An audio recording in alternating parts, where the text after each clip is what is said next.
You're listening to the Real Deal Podcast, Episode 10, for the week of June 12th through June 18th, 2016.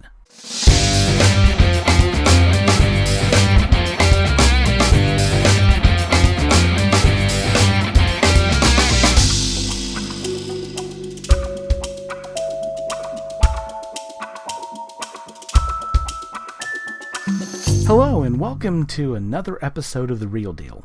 My name is Brian Hatcher, and as you can probably tell, my partner in crime, Kevin Pauly, isn't with me on the podcast today. He had some business he had to take care of, but I'll be driving the ship for this episode. And I did manage to see 3 films this weekend, and we'll be reviewing all 3 of them, along with a little bit of Hollywood news hopefully you can use. So let's get started. So the first film that I saw this weekend was the sequel to the 2013 film Now You See Me, aptly titled Now You See Me 2. Returning for the sequel, we have Jesse Eisenberg as J. Daniel Atlas. We have Mark Ruffalo playing the undercover FBI agent, member of the Eye, the secret magician organization, Dylan Rhodes. Woody Harrelson returns as Merritt McKinney.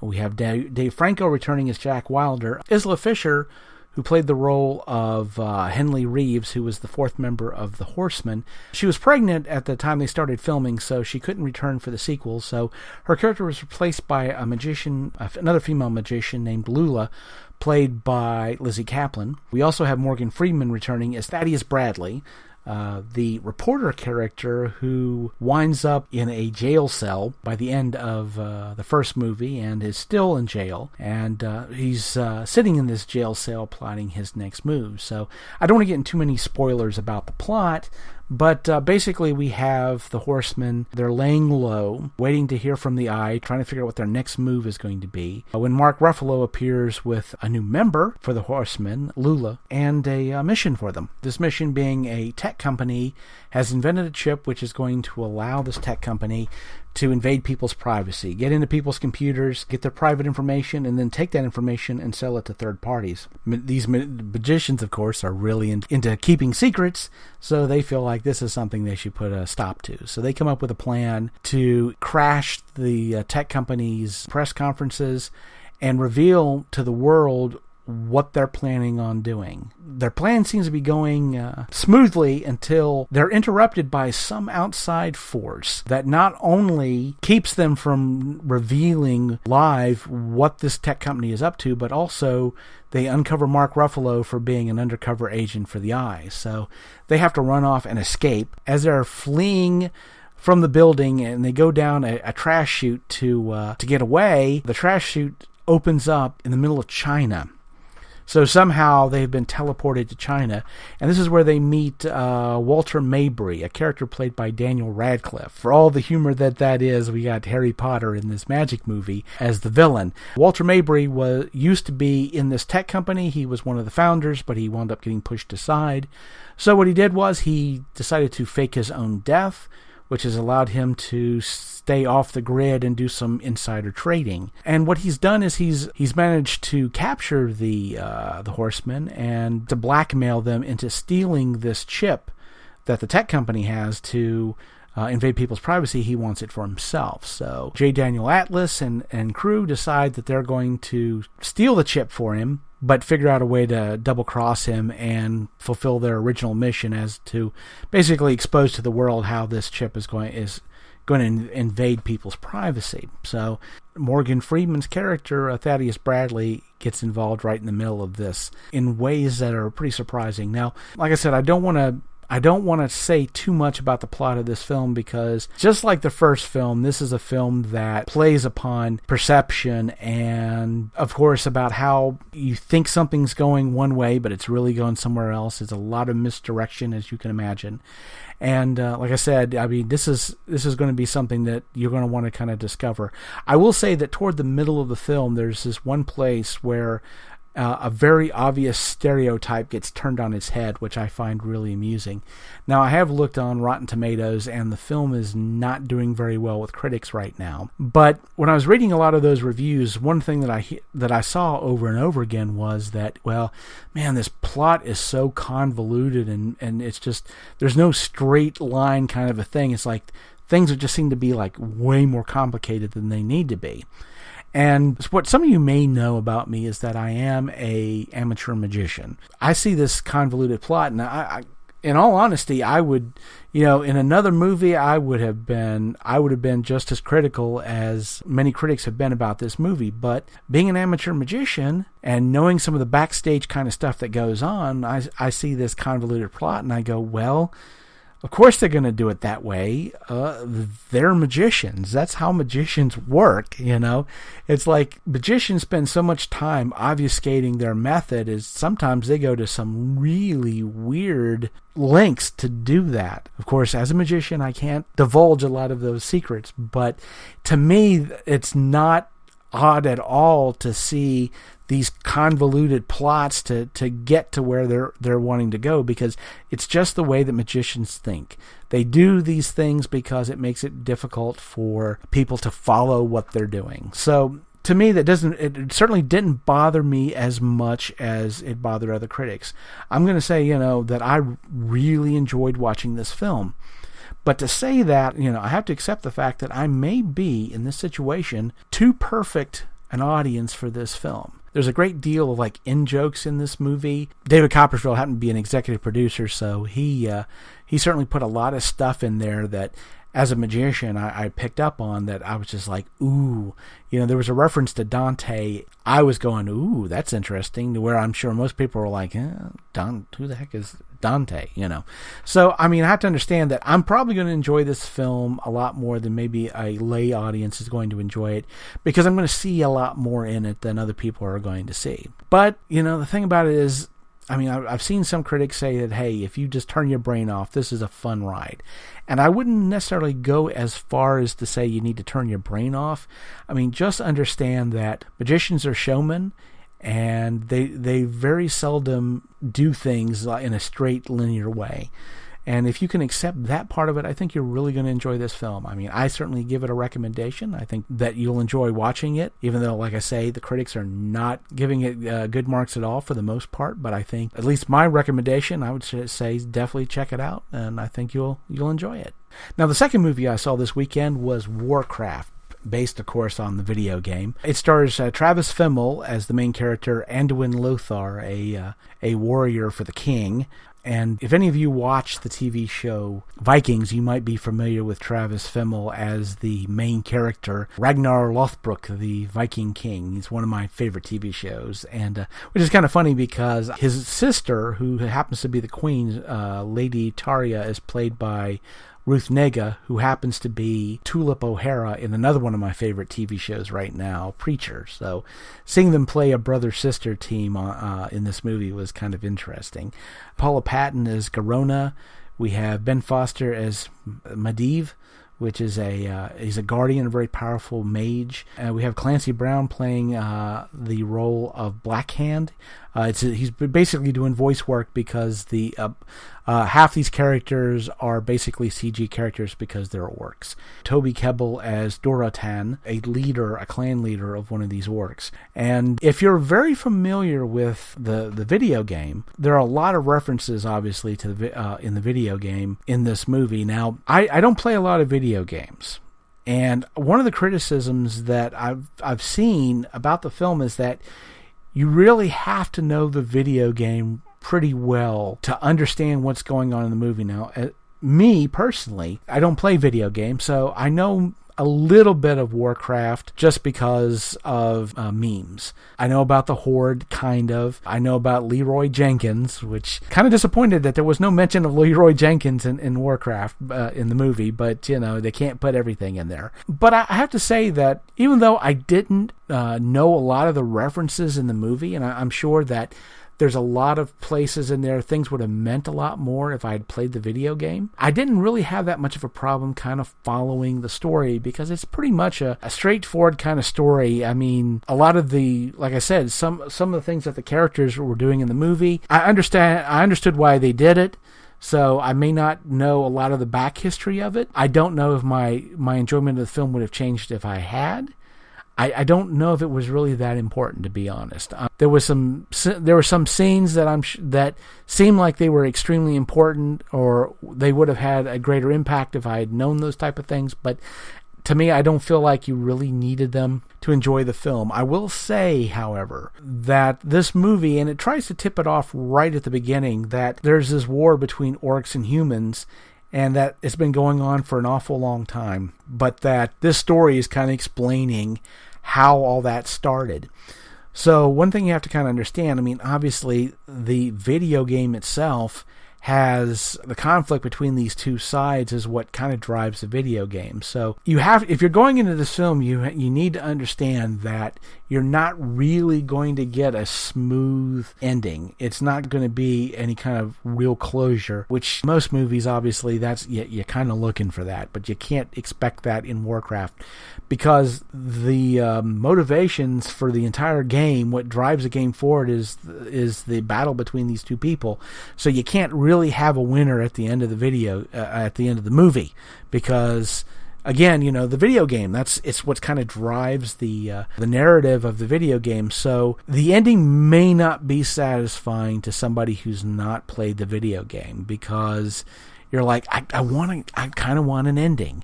I mean, I have seen movies that have been trying to set up a sequel that have a stronger ending than this movie does. I mean, there's some minor things that get resolved, but I mean, as far as the major conflict, obviously they can't settle anything. And so they're basically kind of setting up the conflict more than they're actually solving anything. So I can see why maybe this too gets the poor rating that it's been getting from critics, because again, it shows you what started everything, but we're not going to see an ending. You're not going to see any kind of an ending in this movie. It just basically kind of sets things up for the video game, and I would assume for further sequels in the movie. But I mean, that was one thing I certainly felt is that I didn't get an ending in this movie. And I think that you have to kind of have some kind of an ending, but the big questions that were asked in this film do not get answered, because this is something, obviously, that this is a long narrative that is going to take a while to answer. So, but because of that, I feel maybe the ending, it doesn't have the kind of closure that I would want to get from a regular movie. Now, this is also a 3D and 2D. I saw it in 2D because of the fact that a lot of this stuff is CG. There's a lot of color, a lot of contrast. So I think that I don't think it's something that necessarily demands an upcharge, but I think with the way that things were shot, that the 3D will probably look pretty good. It's probably not going to be too muddled. If it's something that you're interested in seeing and you think it's worth the upcharge, I say go for it. I don't think it's necessary. I don't think you're going to need it for this movie. So if you want to save yourself a few bucks, you'll be just fine watching it in 2D. But as I said, I would give it a hesitant recommendation. It's a fine movie, especially. I mean, if you're a fan of the video game, if you've played the video game, I'm sure that there's a lot in this movie that you'll enjoy. If you've never played the video game before, I think there's going to be some things that you're not going to understand.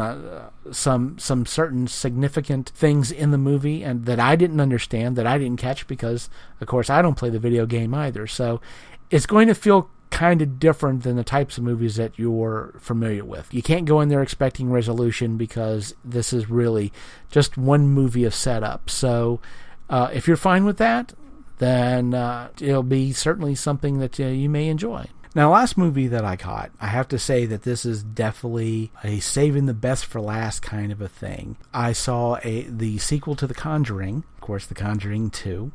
We have Patrick Wilson and Vera Farmiga returning as Ed and Lorraine Warren. If you've seen The Conjuring, the first Conjuring, that was an amazing horror film. And it brought out a sequel of sorts called Annabelle, which is not quite as amazing as The Conjuring was. However, both movies wound up were getting sequels, and the first one to come out, of course, is The Conjuring 2, which I caught this weekend. So, like I said, I don't want to go too much into the plot of this film either, because there's a lot of really interesting things going on. It does stand well on its own, but I do feel like there's some things in the plot that are developments on things that were raised on the first movie. Specifically, if you've seen the first movie, you know that there was a point where Lorraine Warren, who's basically a psychic, her and her husband, they investigate haunted houses and supernatural phenomenon.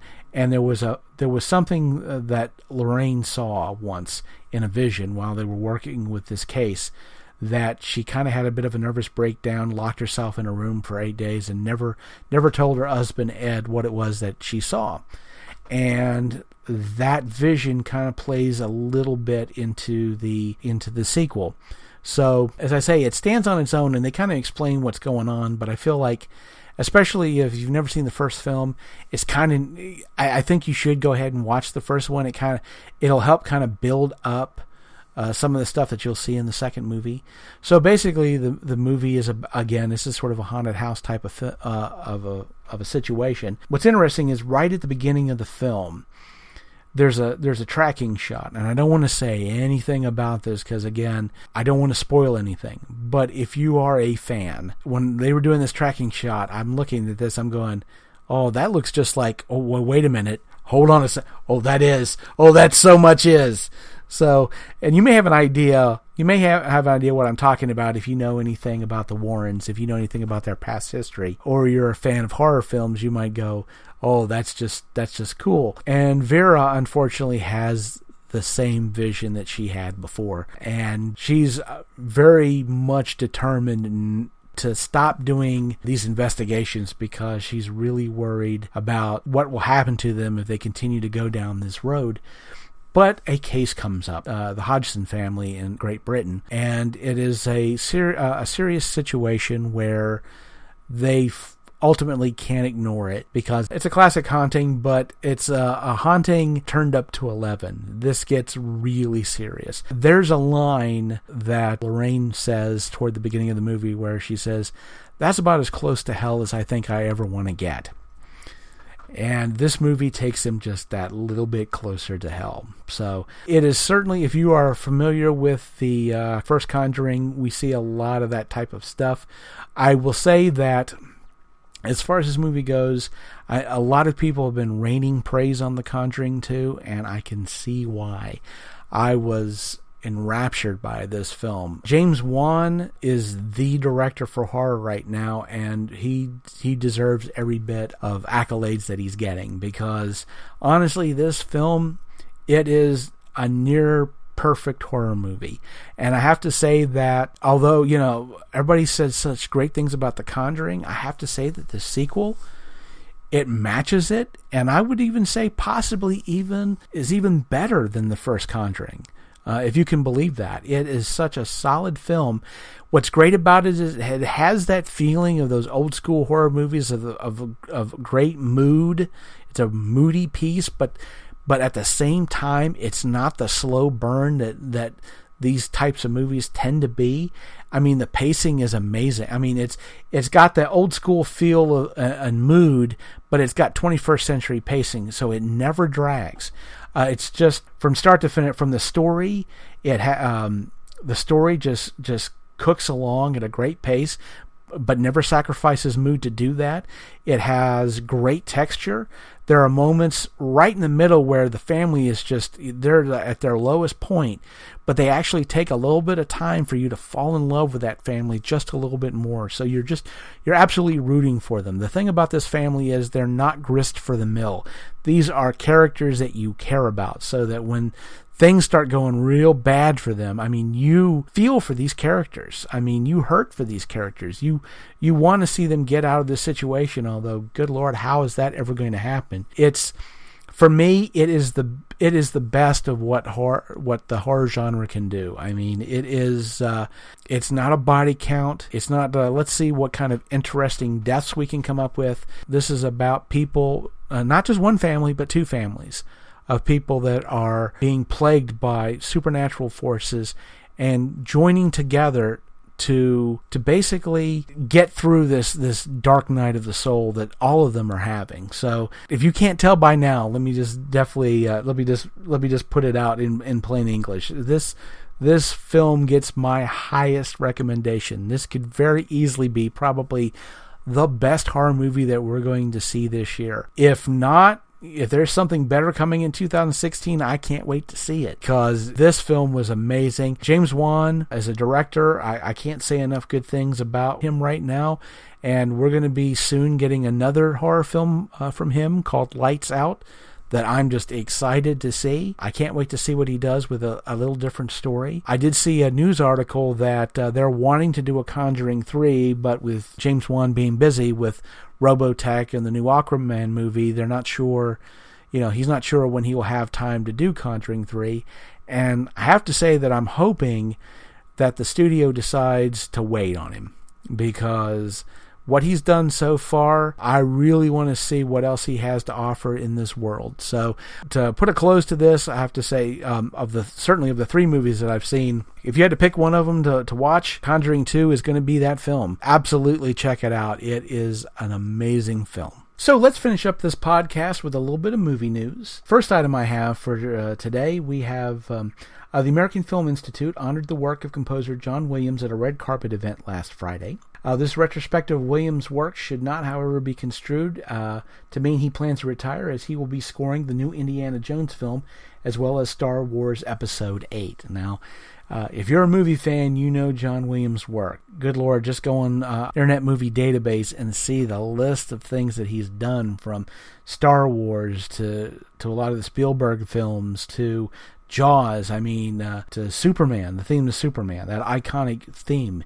He has done so much, and of course, he's continuing to work, well into his later years, and he has made such an impression on films. He has made his mark, and he's continuing to make his mark. So, of course, it'll be exciting to see what else that we can experience from a John Williams score in a new film. So, the second item is to celebrate its 30th anniversary, Transformers the movie, the animated version. We're not talking about the later stuff, but the animated film from back in when I was a youngster.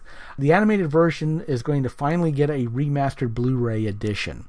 And I'm sure Kevin's going to be really excited to hear that if he doesn't know that already. There was a European Blu-ray of the movie released in 2007, but there were a lot of issues with the color mix on that film. This 30th anniversary Blu-ray will be released on September 13th, and it's being fully remastered. It's going to look great. I'm sure Kevin's going to be buying his copy of it. I'm definitely going to be buying a copy for myself.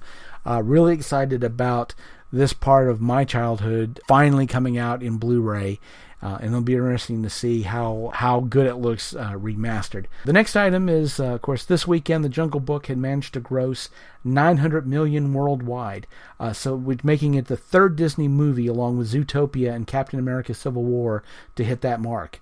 We'll of course have to wait to see if Jungle Book manages to join the $1 billion club. At this point, I'm not sure if they're going to have quite the momentum. There's a lot of stuff coming up that may slow down its ability to maybe cross that finish line to $1 billion.